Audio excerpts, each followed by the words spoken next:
بسم اللہ الرحمن الرحیم۔ السلام علیکم۔ بصرہ میں اسما نامی ایک عبادت گزار کنیز رہتی تھی۔ بہت حسن و جمال، شیریں زبان اور خوبصورت آنکھوں والی تھی۔ اس کا آقا بھی خوشحال اور صاحب اقتدار تھا۔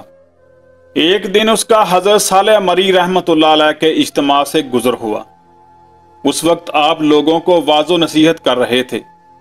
وہ واعظ سننے والی عورتوں کی جانب جا کر کھڑی ہو کر واعظ سننے لگی۔ آپ قیامت اور جہنم کی ہولناکیوں اور جہنمیوں کے لیے اللہ پاک کی تیار کی ہوئی خوفناک سزاؤں، زنجیروں اور طوق وغیرہ کا ذکر کر رہے تھے۔ اس کنیز نے مردوں عورتوں کو آپ کے بیان کے سبب گریہ زاری کرتے ہوئے دیکھا تو اس کے دل میں رقت پیدا ہو گئی۔ اس کے رونگٹے کھڑے ہو گئے، آنکھوں سے آنسو بہنے لگے اور اس کی بے قراری و اضطراب میں اضافہ ہوتا چلا گیا۔ جب حضرت صالح مری رحمت اللہ علیہ اس کی طرف متوجہ ہوئے اور اس کو آنسو بہاتے ہوئے دیکھا تو لوگوں سے پوچھا، یہ کون ہے؟ بتایا گیا یہ اسما ہے۔ پھر آپ نے اپنا چہرہ انور اس کی طرف کیا اور اپنے واعظ کے تیر اس کے دل میں پیوست کرنے کے ارادے سے کہا، اے اپنی نرم آواز سے چیخنے والی، میں دیکھتا ہوں کہ تو قیامت سے خوف زدہ ہے۔ گویا تو اپنے کسی عظیم جرم کا اعتراف کر رہی ہے اور اس کے سبب خوف میں مبتلا ہے۔ تو نے کرام الکاتبین اور محافظ فرشتوں کو کئی سال زحمت دی، کبھی کبھی گناہوں میں راتیں گزار دیں۔ کتنے نوجوانوں کو تو نے اپنی لچکدار آواز سے ذلیل و خوار کیا۔ اپنے حسن و جمال سے کتنوں کو فتنے میں ڈالا اور کتنوں کو برے کام میں رات بھر بیدار اور انہیں رب تعالیٰ کی اطاعت اور نماز سے غافل رکھا۔ محافظ فرشتے تیرے برے اعمال پر گواہ ہوں گے، تیرے گناہوں سے وہ بھی پناہ مانگتے ہوں گے۔ قیامت کی رسوائی سے پہلے ہی جلدی سے توبہ کر لو اور پلس راہ سے پاؤں پھسلنے سے قبل ہی اپنے اندر خوف الہی پیدا کر لو۔ مصائب آخرت یاد کر کے اپنے آپ پر کچھ آنسو بہا لے، تجھے تسبیح اور دعا بہت ضروری ہے۔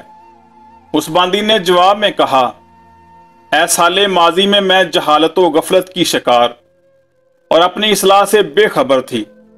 مجھے کہاں خبر تھی کہ میرے ساتھ یہ ہوگا، بلکہ میرا آقا تو چاہتا ہے کہ میں عرصہ دراز تک گاتی رہوں۔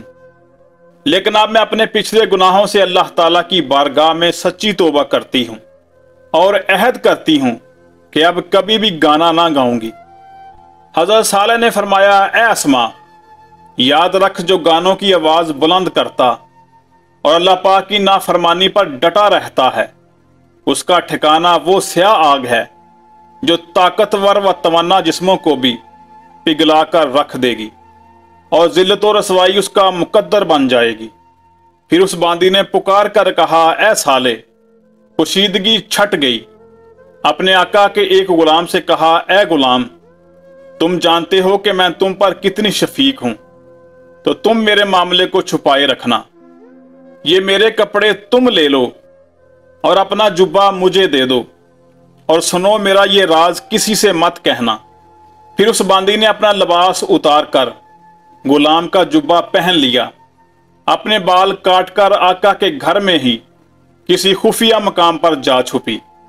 ساری رات عبادت کرتی، سارا دن روزے سے رہتی، سحری کے وقت اللہ پاک کی بارگاہ میں توبہ استغفار کرتی، گریہ زاری کرتی، خوب گڑ گڑاتی۔